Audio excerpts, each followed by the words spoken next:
에서 47장입니다.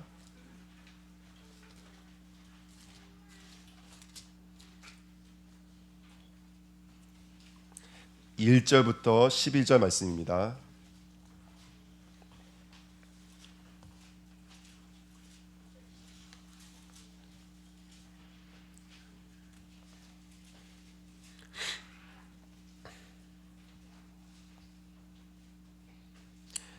에스겔서 47장 1절부터 12절 말씀입니다. 제가 한 절 여러분이 한 절 교독하시겠습니다.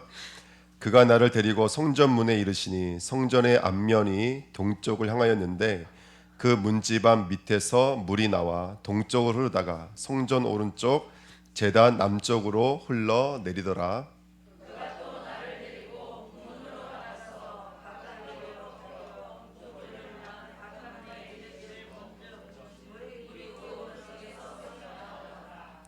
그 사람이 손에 줄을 잡고 동쪽으로 나아가며 천척을 측량한 후에 내게 그 물을 건너게 하시니 물이 발목에 오르더니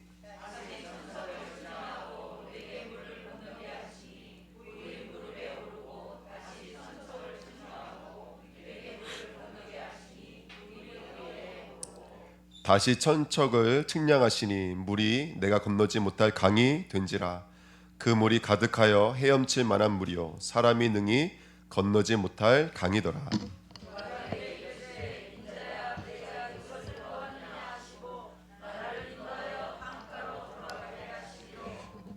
내가 돌아가니 강 좌우편에 나무가 심이 많더라.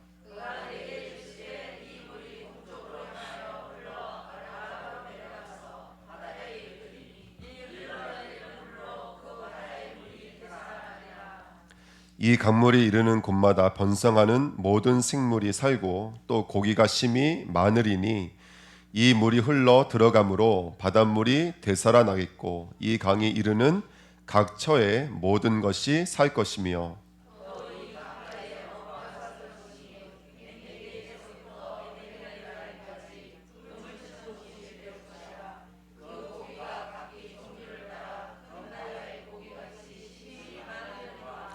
그 진펄과 개펄은 되살아나지 못하고 소금 땅이 될 것이며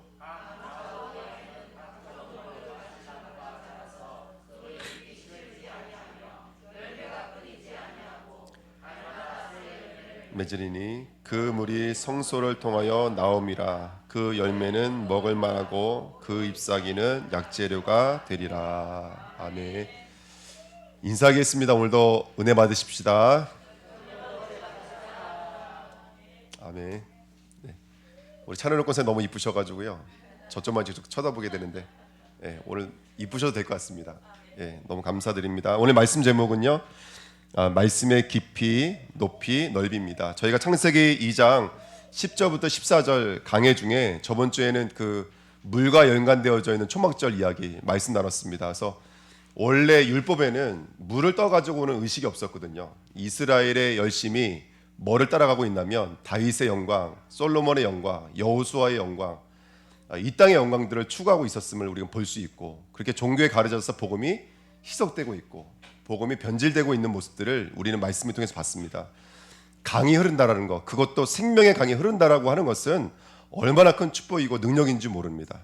오늘 이 에스겔 47장은 완성되어져 있는 성전의 그 형상을 누가 환상을 통해서 본 거냐면 에스겔이 본 이야기입니다. 그래서 이 성전의 모습이 저와 여러분들에게도 동일하게 이루어지고 완성되어지는 오늘 되시기를 예수님의 이름으로 부탁드립니다. 오늘 먼저 보시면 1번에 우리 주보의 말씀이 있습니다. 1번에 보시면 주내의 동서남북입니다. 자, 물이 발원지가 어디죠? 동서남북 중에서 오늘 1절 2절 말씀을 읽어보면은 성전의 물이 어디서부터 나오기 시작했어요?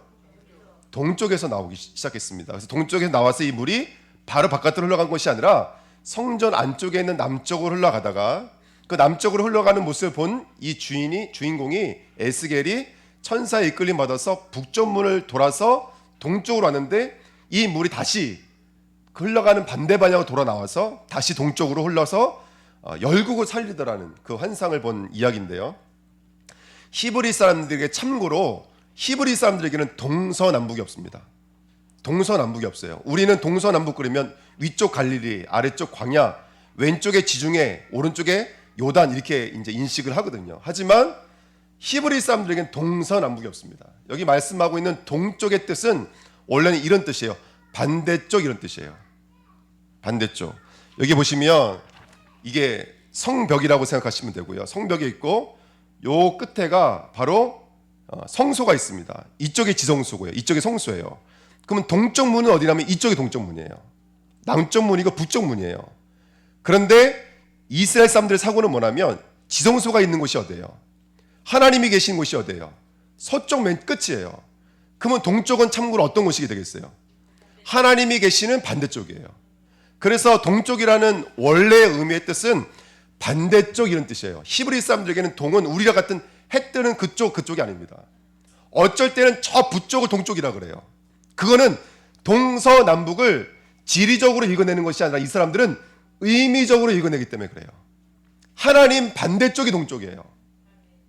하나님의 반대쪽, 또 남쪽 광야, 북쪽 어둠의 지역 이런 뜻이에요. 저 동서남북이 원래는 되게 좋지 않은 의미예요. 그래서 아브라함 보고 네가 보고 있는 동서남북, 여호수아가 보고 있는 동서남북이라고 하는 지역은 지리적인 것을 말하는 것이 아니라 죄에 붙잡혔어. 하나님의 반대편에 살고 있는 사단에 붙잡혀져 있는 그 영혼들에게 선포하는 거예요. 그 동서남북인 거예요. 죄와 저주에 붙잡혀서 사단에 붙잡혀서 하나님 반대쪽에서 살고 있는 그들을 전복하라는 거예요. 그 땅을 발로 밟으라는 거예요. 그게 바로 동서남북의 의미인 거예요. 오늘 주님의 교회가 동서남북을 전복하는 은혜가 있었으면 좋겠습니다. 그 창세기 3장 24절에 에덴에서 쫓겨난 그 아담과 하와가 갔던 곳이 어디예요? 에덴 동쪽. 가인이 여호와의 낯을 피하여 어디로 갔어요? 에덴의 동쪽. 다 성경에 있는 이야기입니다. 그리고 창세기 11장 2절에도 바벨탑을 세웠던 그 니므롯의 사람들이 어디를 향해 계속 전진하고 있죠? 하나님의 반대편인 동방을 향해서 계속 전진하고 있다가 신할 평지를 만나서 바벨탑을 세웠어요. 이게 다 메시지인 거예요. 그러니까 단어를 읽어내시면 안 되고 의미로 읽어내셔야 돼요. 하나님 반대편을 계속 향하고 있는 거예요. 그래서 창세기 13장 1절부터 13절에 보시면 이 동쪽이라고 하는 이곳은 하나님의 반대편을 말합니다. 창세기 22장 6절도 바로 아브라함의 자손들이 동쪽을 향해 보냈다 이런 의미가 있어요. 그러니까 하나님과 완전히 분리됐다는 뜻인 거예요. 아브라함의 후손들이 이삭을 제외하고는 영적인 의미를 알지 못하고 그 사람들이 뭘 쫓아가다라는 거예요. 동쪽, 해 뜨는 곳, 눈에 보기에 보암지, 탐스러움지, 그다음 뭐죠? 먹음지. 예. 그 먹음직을 쫓아가더라는 그게 동쪽인 거예요. 그것을 쫓아가더라는 거예요. 그래서 하나님의 반대편입니다. 하나님 없는 곳, 죄가 관영한 곳, 우리가 우리의 이름을 내야 될 바벨탑이 있는 곳. 그쪽을 향해서 계속 가고 있는 거예요. 그래서 성경에 보시면 이사야 6장 3절이나 8장 10절에는 동방의 사람들이 이렇게 세운대요. 누구를 징계하려고요? 이스라엘을 징계하려고 동방의 사람들이 이렇게 세운다라는 거예요. 그러면 동방은 우리가 알고 있는 것처럼 해 뜨는 좋은 쪽이 아닙니다. 바로 지성소 반대편을 상징하고 있는 거예요. 그리고 이사야 27장 8절과 예레미야 18장 17절, 에스겔서 17장 10절도 하나님이 이스라엘을 견책할 때 동쪽에서 오는 폭풍 바람을 보낸다 그랬어요. 다 동쪽입니다. 그래서 이스라엘이 여러분 잘 보세요. 이스라엘이 출애굽을 해서 광야를 지나서 가나안 땅 들어갈 때 어디로 들어가죠? 동편에 있는 요단강을 건너 들어가는 거예요. 동편에서 서쪽을 향해 들어가는 거예요. 근데 그 노선을 똑같이 걸어가신 분이 계세요. 동편 요단강에서 세례를 받으시고 광야에서 시험을 받으시고 어디를 향해 들어가시는 거예요? 예루살렘을 향해 들어가시는 거예요. 물이 지금 어디 시작됐어요?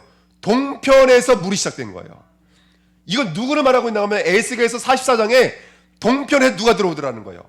동편에서 여호와 하나님이 성전을 나가셨다가 영광이 떠났다가 44장에 보면은 그 동편에서 하나님이 들어오시더라는 거예요. 그 동편에 들어오신 하나님이 누구세요? 우리를 위해서 어린 양으로 양문으로 들어오신 분, 죽으려고 들어오신 분, 바로 예수 그리스도인 줄 믿습니다. 그러면 지금 이 에스겔이 보고 있는 이 동편에서 시작된 물은 뭘 말하고 있는 거예요? 정확한 복음에 대한 이야기인 거예요. 우리 인간이 죄가 간용하고 하나님을 떠나 있어서 사단에게 붙잡혀져 있는 우리 인간인데 누군가 그 동편에 들어오더라는 거예요. 생명이 들어오더라는 거예요. 누구든지 내게로 와서 물을 마시라는 거예요. 나를 믿는 자는 그 배에서 생수의 강이 흘러 넘친다는 거예요. 이는 그를 믿는 자에게 받을 뭘 가리켜 말씀하신 거라는 거예요? 성령을 가리켜 말씀하신 거라는 거예요. 중직은 뭐예요? 그 성령에 충만해져서 이제 죽음의 땅 동편에 생명의 수를 흘려보낼 수 있는 사람이 바로 교회요 중직의 자리인 줄 믿습니다. 그렇게 하나님께서 우리를 불러내신 거예요. 그래서 성경에 이런 말씀이 있습니다. 시편 103편 12절에 동이 어디에서 먼 것 같이? 이 말이 그 말인 거예요.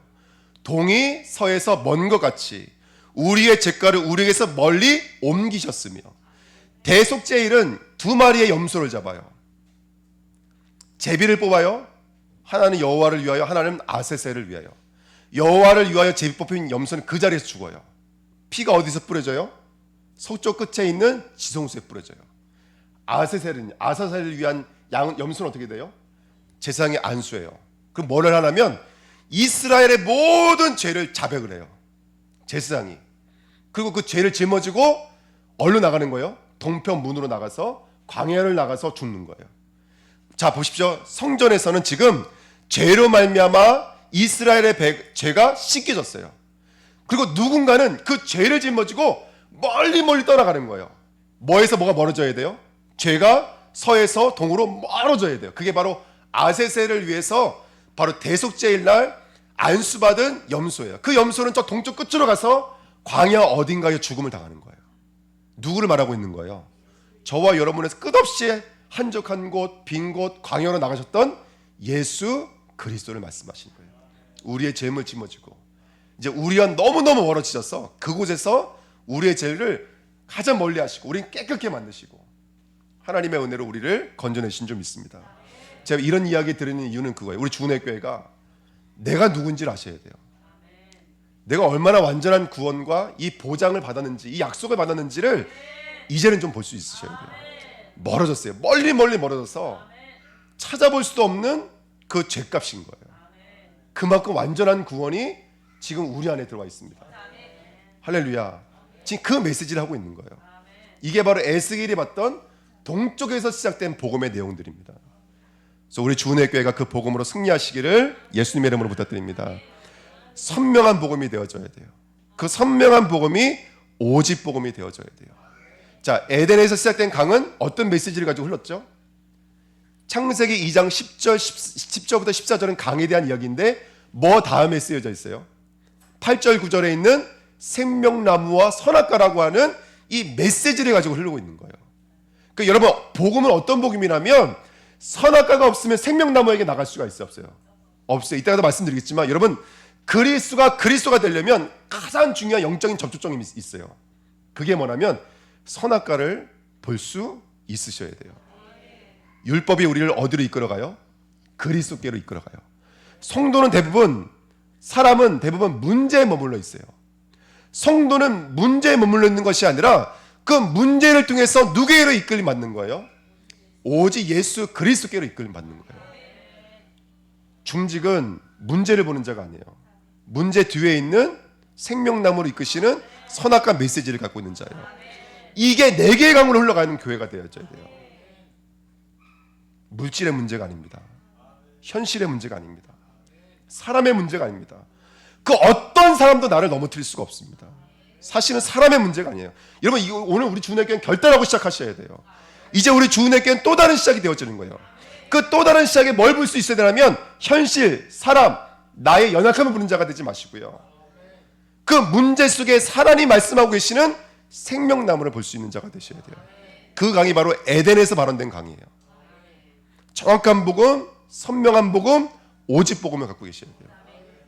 복음 외에는 눈동자도 흘리지 않는 하나님의 백성 되시기를 축원드립니다. 복음 외에는 눈동자도 흘리지 않아야 돼요. 우리 주은혜교회는 눈빛만 봐도 통하셔야 돼요. 우리 앞에 계시는 우리 장로님들이 이천 주은혜교회에서 오신 장로님들인데요. 얼마 전에 터키에 2주간 훈련받고 오셨거든요. 선교 훈련받고 오셨어요.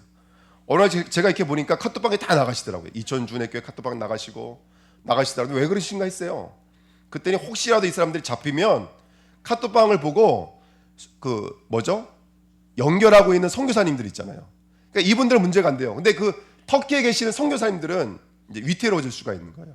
그러니까 그 흔적들을 다 지고 들어가시는 거예요. 그러니까 여러분, 우리가 정말로 다른 것이 문제가 안 되어져요. 오직 그리스도 복음에 눈이 열려지면 그 흘러가는 곳마다 모든 것들은 살아나게 될 줄 믿습니다. 에스겔 강, 아까 말씀드렸죠. 동서남북으로 흘러요. 성전 안에서 동서남북으로 흘렀던 강이 다시 동쪽 바깥문으로 흘러나오기 시작하는 거예요. 우리 주은혜 교회가 그 강이 내 안에서 흘러 넘쳐야 돼요. 그러면 그 강이 나를 통해서 열방을 살리게 될 줄 믿습니다. 아까 예수의 강 말씀드렸죠. 예수님께서 내게로 와서 마시라는 거예요. 우리 중직자는요, 은혜 받으셔야 돼요. 은혜 받는 자가 중직자의 시작이에요. 예배의 축복을 함께 누리셔야 돼요. 내게로 와서 마시라는 거예요. 그러면 나를 믿는 자는 그 배에서 성령의 이름과 같이 생수의 강이 흘러 넘친다라는 거예요. 성령 충만함으로 승리하게 될 줄 믿습니다. 예루살렘, 온 유대, 사마리아 땅 끝까지라 그랬잖아요. 이건 우리들의 수준이 아닌 거예요. 빌립 지사의 수준이 빌립 지사의 수준이 아닌 거예요. 성령의 수준인 것이지. 그러니까 우리 주님께 그렇게 흘러가야 될 줄 믿습니다. 오죽하면 계시록 22장 1절 2절에도 하나님과 및 어린 양의 보좌라고 말하고 있어요. 우리가 이번 주 금요일날 에베소 1장을 읽었지만 하나님은 자기를 나타낼 때 누구의 아버지예요? 누구의 하나님이세요? 그리스도 예수의 하나님이시고 아버지세요. 이 말은 하나님이 주고 싶은 메시지가 그리스도라는 거예요. 내가 보고 느끼는 모든 것이 그리스도로 연결되어져요. 그때가 메시지가 되는 거예요. 이런 강이 우리 주내교회에 임하게 될 줄 믿습니다. 반대쪽으로 갔다가 다시 반대쪽으로 흘렀어요. 우리 주내교회는 반대쪽의 반대쪽 사람이 되셔야 돼요. 지성소의 반대쪽의 반대쪽은 어디겠어요? 반대쪽의 반대쪽은 어디겠어요? 하나님 떠나 있는 자리의 반대쪽은 어디겠어요? 그죠? 하나님 떠나 있는 자는 하나님의 반대쪽이잖아요. 그러면 여기의 반대쪽은 어디겠어요? 하나님이 우리와 함께 하시는 거예요. 위드, 함께, 임마누엘 원네스. 반대쪽에 반대쪽이 되셔야 돼요. 근데 함께라는 것이 아까도 말씀드렸지만은 어떤 외형적 함께가를 말하는 것이 아니라 그 뜻으로 하나가 되어져야 돼요. 뜻으로. 그래서 우리 주님께는 말씀을 메시지로 갖고 있어야 돼요. 말씀으로. 그래서 말씀드린 거예요. 이름을 바꾸라고 말씀드린 거예요. 왜냐하면 이름의 뜻이 규정되어 있는 말씀인 거예요. 이제부터 내 이름은 말씀이 내 이름인 거예요. 언약이 내 이름인 거예요. 이전에 있는 나는 없고 하나님의 뜻만 남아있는 줄 믿습니다. 2번입니다. 주의 교회 깊이 높이 넓입니다. 근데 그 물이 중요한 건 뭐냐면 그 물이 흘러가는데 천척을 측량했더니 처음에는 무릎이었어요. 두 번째는 어디였어요? 두 번째는 발목, 허리, 어깨, 무릎. 해보세요 다시. 발목. 그 다음에 어디예요? 허리 전에 무릎. 다시 허리, 어깨, 무릎. 됐죠 이제. 발목. 그 다음에 어디예요? 무릎. 그 다음에 허리. 그 다음에요. 여기 가슴 건너뛰고 전신 꼴딱 채웠습니다. 자, 이걸 제가 말씀을 읽다가 마태복음 13장 그 말씀에 대한 이야기를 하는데 이 말씀과 좀 약간 맞아지는 것 같아서 요거를 한 묶음으로 제가 묶어드렸습니다. 1번 보십시오. 물이 발목에 오더라는 거예요. 근데 마태복음 13장 말씀을 적용하면 밭에 씨앗을 뿌리는데 길가밭에 떨어진 씨앗은 땅에 심겨져요, 안 심겨져요? 안 심겨졌어요. 그럼 누가 주워간다는 거예요? 새들이 와서 주워간다는 거예요. 그러면 이 말씀은 심겨진 말씀, 안 심겨진 말씀? 안 심겨진 말씀. 제가 이제 이 글을 딱 어떤 목사님이 그렇게 말씀하시더라고요. 바닷가에 사람들이 가서 와 바닷가 갔어. 뭐 하고 왔는데 나 양말 벗고 이렇게 찰랑찰랑 뛰어다녔어. 그때 목사님이 뭐라 그러시냐면 발목을 적신 것으로는 그 바다의 깊이를 알 수가 없더라는 거예요. 이게 무슨 말이냐? 여러분 겉으로의 신앙은 사실은 그리스도를 알 수가 없어요. 예수 그리스도가 우리 마음속으로 들어오셔야 돼요. 씨앗이 일단은 심겨져야 돼요. 이게 시작이에요. 신앙의 신학은 뭐냐면 발만 담그면 안 돼요. 거기에 빠지셔야 돼요. 예수 그리스도가 우리 안에 들어와야 될 줄 믿습니다. 1번에 2번 보시면 아무나 천국 말씀을 듣고 깨닫지 못할 때는 악한 자가 와서 그 마음에 뿌려진 것을 빼앗나니 이는 곧 길가에 뿌려진 자요 그랬습니다. 이런 바깥에 있는 것은 바깥에 이해된 것은 절대로 능력이 되지 못해요. 그 말씀이 우리 마음에 영접돼 들어오셔야 돼요. 예수 그리스도의 말씀이 내 안에 들어와야 될 줄 믿습니다. 자, 그래서 그리스도가 내 안에 들어오셔야 돼요. 자, 두 번째는 그 무릎이 어디와 말씀의 물이 무릎으로 차 오르더라는 거예요. 여러분 무릎하면 뭐가 생각나세요? 무릎하면 그렇죠? 무릎하면 기도가 생각나시죠? 근데 마태복음 13장에도 이렇게 나와 있어요. 더러는 흙이 얕은 돌밭에 떨어짐에 흙이 깊지 아니하므로 곧 싹이 나오나 해가 돋은 후에 타서 뭐가 없으므로? 뿌리가 없으므로. 붙어있지 않은 가지는 어떻게 된다고요? 말라 죽는 거예요. 여러분 기도가 없으면 하나님께 붙어있는 뿌리가 기도인 거예요. 무릎인 거예요. 그래서 무릎과 뿌리와 기도는 같은 메시지라 좀 믿어요. 주님께는 받은 말씀을 가지고 어느 자리로 가셔야 되냐면 무릎의 자리로 가셔야 돼요. 그래서 오늘 아침 일찍 어떤 선교사님 저한테 전화 주셔서 울면서 저희 축복해 주시면서 기도해 주시더라고요. 그때 기도의 내용이 뭐였냐면 우리 이수남 목사가 강단에서 무릎으로 기도하는 목사 되게 해주세요라고 기도해 주시더라고요. 그래서 언약을 붙잡았습니다. 그래서 중요한 건 뿌리가 있으셔야 돼요. 예수께 붙어 있으셔야 돼요. 붙어 있는 모습이 기도인 거예요. 말씀 붙잡고 은혜 받았어. 이건 절대 능력이 되지 않아요. 말씀 붙잡고 기도하셔야 돼요. 그래야지 그 말씀이 살이 되고 피가 되기 시작하는 거예요. 세 번째, 그 물이 어디에 오르더라는 거예요? 허리에 오기 시작하더라는 거예요. 허리는 뭘 상징할까요? 그 사람의 힘을 상징해요. 근데 마태복음 13장 똑같이 나와 있어요. 뭐라고 나와 있냐면 더러는 가시떨기 위에 떨어짐에 가시가 자라서 뭐를 막아버린다고요? 기운을 막아버린다고요. 힘을 막아버린다고요. 그러니까 뿌리는 내리고 얼마만큼 자라기는 했지만 옆에 큰 가시나무가 너무나 많으니까 기운이 딸려서 더 이상은 열매 맺지 못하고 그냥 죽어가는 거예요. 예, 마찬가지입니다. 여러분 우리가 영적인 힘이 있으셔야 돼요. 허리, 기운, 결실 다 힘을 말하는 것입니다. 야곱이 아니라 이스라엘로 조성하실 때 하나님이 하셨던 역사가 뭐죠? 뭐를 치시는 거예요? 환도뼈를 치는 거예요. 이거 많이 잘못 알고 계세요. 복숭아뼈라고 말씀하시는데 복숭아뼈 아닙니다. 환도뼈는 남자의 중심을 가리키는 거예요. 중심을. 그 사람의 중심을 쳐버리는 거예요. 이제 야곱으로 곤몰술술사로 살지 않고 하나님만 의지하는 사람으로 만들겠다는 거예요. 여러분 교회에서 가장 능력 있고 힘 있을 때가 언제일까요? 저와 여러분들이 하나님 일들을 위해 쓰임 받을 때가 가장 큰 힘인 거예요. 사실은요. 여러분 사역을 뭘로 생각하십니까? 천명, 소명, 사명이 있으십니까? 전혀 교회 일은 일이라고 생각하지 않아요. 그게 바로 나를 그리스도께로 묶는 하나님의 영적인 끈앞풀인 거예요. 그것 때문에 예배 드려야 되고 그것 때문에 기도해야 되고 그것 때문에 또 은혜를 구해야 돼요. 아까 하나님의 은혜 찬양하는데 아마 사람들마다 그 은혜라는 고백이 사람들마다 다 다를 거예요. 근데 중요한 건 뭐냐면 중직은 이게 뭐냐면 일 이전에 은혜인 거예요. 사실은요. 중직이란 그 자리가 사실은요 얼마나 많은 이런 무게도 있고요. 그렇죠? 또 여정도 있을 거예요. 근데 그 여정과 무게감이 오히려 하나님이 우리를 묶어내시는 끈앞풀인 거예요. 여러분들. 축복인 거예요. 그래서 주내 교회는 더욱더 가까워지셔야 돼요. 멀어지지 마시고 더 가까워지셔야 돼요. 그리고 이거 한번 하면 꼭 뭐 되는 것처럼 그게 뭐라 그러죠? 왜 이거 한번 걸려들면 왜 뭐 되는 것처럼 제가 초등학교를 야간을 나와서 잘 이게 언어력이 없어요. 꼭 코 끼는 것처럼 신앙생활 하시면 안 돼요. 그게 은혜의 통로인 거예요. 할렐루야. 우리 주은혜교회가 교회를 사랑하고 교회를 섬기는 일들은 그거는 나를 세우는 일인 거예요. 그게 허리신앙인 거예요. 그러니까 일하라, 일이 목적이 아니야. 그건 나를 위한 거예요. 중직자는 축복입니다. 아멘.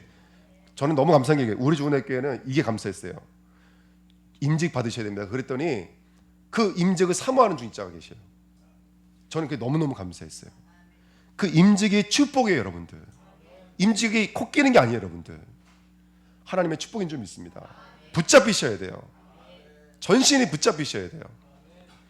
네 번째입니다. 물이 내가 건너지 못할 강이 된 줄 알았습니다. 이제는 물에 점령을 당하시는 거예요. 여러분 씨앗이 떨어지니까 이 땅이 어떻게 되더라는 거예요? 마태복음 13장에 씨앗이 떨어지니까 이 땅이 어떻게 돼요? 30배, 60배, 100배 열매를 맺어요.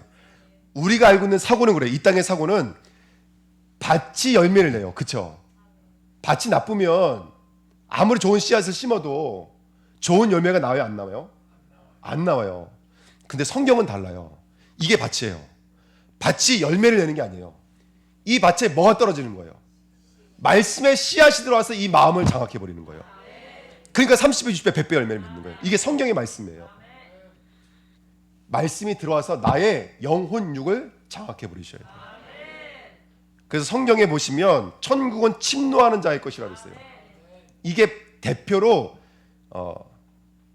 써있기는 능동태로 써있는데 해석은 수동태로 하는 문장이에요. 거꾸로 말하면 무슨 말이냐면 하나님이 우리 마음에 침노하신다는 뜻이에요. 우리가 침노한다는 게 아니라 겉으로 볼 때 우리가 열심히 되는 것처럼 보이지만 그게 아니라 하나님이 우리 마음에 침노해 들어오는 거예요. 그래서 나 왜 목사님이 나 임직 세웠지? 제가 세운 게 아니라 하나님의 침노예요. 널 가만 내버려 두지 않을 거야. 아멘 하신 줄 믿습니다. 이제 뒤돌아서 다른 말씀하시면 안 되면 좀 믿습니다. 아멘. 자, 그렇게 장악되셔야 돼요. 어디서부터? 발목에서부터 전신까지 하나님의 말씀에 물이신 그 은혜에 완전히 장악되셔야 돼요. 선명한 복음, 오직 그리스도 복음으로 장악되셔야 돼요. 그러면 그 물에 의해서 흘러가는 줄 믿습니다. 그 흐름이 있는 교회를 쓰셨으면 좋겠습니다. 결론입니다. 주은혜 교회는 이런 흐름이 있었으면 좋겠습니다. 이 말씀의 물에 흐름이 있었으면 좋겠습니다. 근데 우리 영적 싸움에 해야 될 것이 있어요. 흐르기 시작할 때 가장 많이 부딪히는 게 뭐냐면 바로 각인 전쟁입니다. 우리는 나도 모르게 우리 몸과 생각과 마음과 뇌와 영혼, 그 우리 마음에 뭐가 있죠? 의자가 있잖아, 보자. 여기 내가 앉을 때도 있고 예수님이 앉을 때도 있고, 근데 가끔씩 예수님께 밀려나시는 것 같더라고요. 보좌가 있습니다. 현장이 있습니다. 우리의 그곳에 복음이 흘러갈 때 가장 많이 흐름을 방해하는 게 뭐냐면 바로 나 자신인 거예요. 저번 시간에 말씀드렸던 것처럼 시간의 주름 잡힘, 과거에 받았던 상처 때문에 그 하나님의 은혜를 보지 못하는 거예요. 그것이 말씀의 물이 흘러가면 펴지기 시작해요. 주름 잡힌 것과 티나 흠이 펴지기 시작해요. 그래서 우리 주은혜 교회 아롱지고 흠나 있는 것들이 펴지는 역사가 임해될 줄 믿습니다. 말씀이 흘러가야 돼요. 각인 전쟁하셔야 돼요. 내 생각, 내 마음을 붙잡고 있는 그 오래된 것들이 완전히 깨트려져야 될 줄 믿습니다. 이게 바로 말씀의 흐름의 첫 번째 영적인 싸움입니다. 두 번째 싸움이 있어요. 아까도 말씀드렸던 것처럼 말씀이 나와 닿는 순간부터 역사가 일어나기 시작하는 거예요. 오늘 47장 6절부터 12절의 말씀을 읽어보면은 소생케 되어지고 치유가 되어지고 열매를 맺기 시작하더라는 거예요. 근데 거기 앞에 써 있어요. 뭐 할 때? 이 물이 이르리니, 이 물이 이르리니, 이런 말이 써 있어요. 이 물이 와서 닿는 순간 살아나기 시작하는 거예요. 저번주에 말씀드렸죠. 의미 없는 절기 예배를 지키지 말고 의미 있는 절기 예배를 지키라고요. 초박절이 나와 무슨 상관이 있는지 의미가 발견되어지는 그 접촉점이 바로 말씀이 흘러들어오는 시간표인 거예요. 의미를 찾으셔야 돼요. 후대를 향한 의미를 찾으셔야 돼요. 선교를 향한 의미를 찾으셔야 돼요. 전도를 향한 의미를 찾으셔야 돼요. 중직을 향한 의미를 찾으셔야 돼요. 교회를 향한 의미를 찾으셔야 돼요. 그게 이른이에요. 닿는 순간 살아나기 시작하시는 거예요. 마지막입니다. 세 번째가 뭐냐면 그 물이 어디를 통해서 나옴이라? 결론이요? 성소를 통하여 나옴이라. 이게 우리 주은혜교회의 언약입니다. 우리 주은혜교회는 강단의 망대가 있으셔야 돼요. 나를 세우는 망대. 그래서 그 위에 올라가서 가장 먼저 보고 가장 먼저 듣고 가장 먼저 펼쳐낼 수 있는 강단의 망대가 있으셔야 돼요. 어떤 망대가 있으십니까? 그 예전에 아마 2000 팀들은 기억나실까요? 핸드폰에 강단의 말씀 이렇게 한 줄 올리고 그거 보고, 우리 김연수 권사님 같은 경우에는 날마다 아침마다 구원의 길로 시작하고 주시는 말씀 묵상하면서 기도 시작하시더라고요. 그렇게 나만의 강단 망대가 있으셔야 돼요. 나를 살리는 망대가 있으셔야 돼요. 요 영적인 시스템을 구축하셔야 돼요. 어떻게 하든지 말씀이 들어와야 되니까. 그러면 살아나니까. 그래서 강단의 망대를 회복하시는 귀한 은혜가 있었으면 좋겠습니다. 깊이 묵상하시면서 에스겔서에 흘렀던 이 생명의 강이 우리 주은혜교회 모든 성도님들과 특별히 임직자들에게 임하시기를 예수님의 이름으로 축원드립니다. 기도하겠습니다. 하나님 감사드립니다. 귀한 강물이 흘러가는 귀한 교회 되도록 하나님 아버지여 축복하여 주옵소서. 감사드리며 예수 그리스도의 이름으로 기도하옵나이다. 아멘.